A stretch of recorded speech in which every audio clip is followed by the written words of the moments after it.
Good evening বন্ধুরা, আজ বানাবো গলদার মালাইকারি। প্রথমে কড়াইতে তেল গরম করে গলদাগুলো ছেড়ে দিলাম। গলদাগুলো ভাজতে শুরু করলাম। ভালোভাবে কিছুক্ষণ ভাজছি।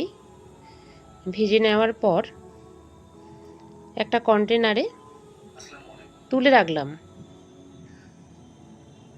গলদাগুলো তোলা হয়ে গেলে ওই গরম তেলে জিরে ফোড়ন দিলাম।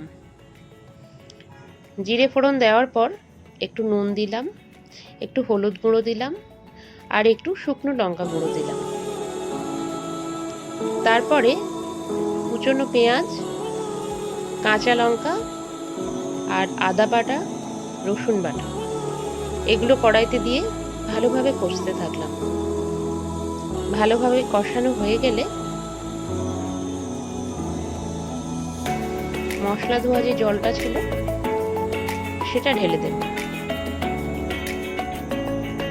এখনো কষাচ্ছি ভালোভাবে নাড়িয়ে। এরপরে মাছগুলো কড়াইতে দিলাম, জলটা ঢেলে দিলাম।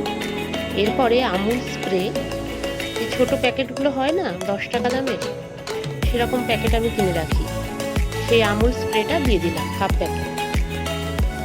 এরপর একটু জল দিয়ে ভালোভাবে গুলিয়ে নেড়ে চেড়ে দিলাম। কিছুক্ষণ নাড়াচাড়া করার পর কমপ্লিট হয়ে গেল গলদার মালাইকারি। দেখতে খুব লোভনীয় লাগছে না? আপনারাই কমেন্ট করে জানান কেমন লাগছে।